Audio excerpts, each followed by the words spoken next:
réforme en œuvre à la rentrée 2014. Merci, Monsieur Rice. Monsieur Hetzel, le 368 est défendu.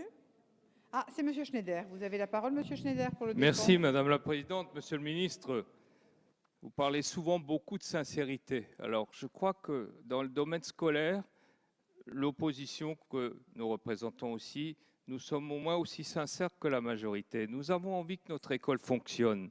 Nous avons envie qu'elle ait tous les moyens pour qu'elle soit performante.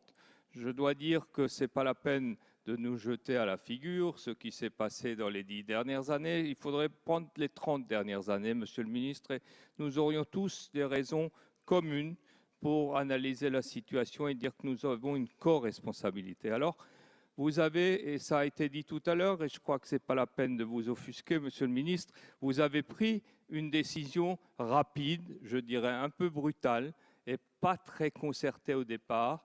Les élus locaux sont des gens honnêtes, qu'ils soient de petites communes ou de grandes, tous, de quelque côté qu'ils soient, et ils ont été très surpris par ces mesures qui leur tombent dessus en très peu de temps, 4 jours et demi par semaine.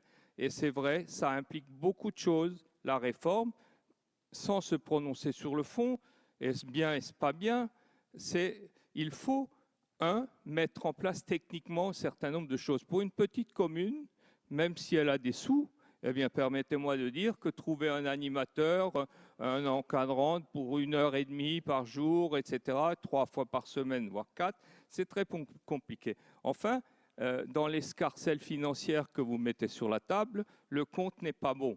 Alors, effectivement, comme vient de le dire excellemment mon collègue Frédéric Reiss, nous attendons avec beaucoup de curiosité, enfin beaucoup d'intérêt, excusez-moi le terme, ce rapport, de manière à ce qu'ensemble, je crois, en toute transparence, nous puissions apprécier au sens étymologique du terme, et je l'espère qu'à ce moment-là, puisqu'un collègue disait tout à l'heure éducation nationale, nous sommes tous pour l'éducation nationale, eh bien, apporte les correctifs qui s'imposent. Voilà le sens de cet amendement, Madame la Présidente, qui est vraiment un amendement de bon sens.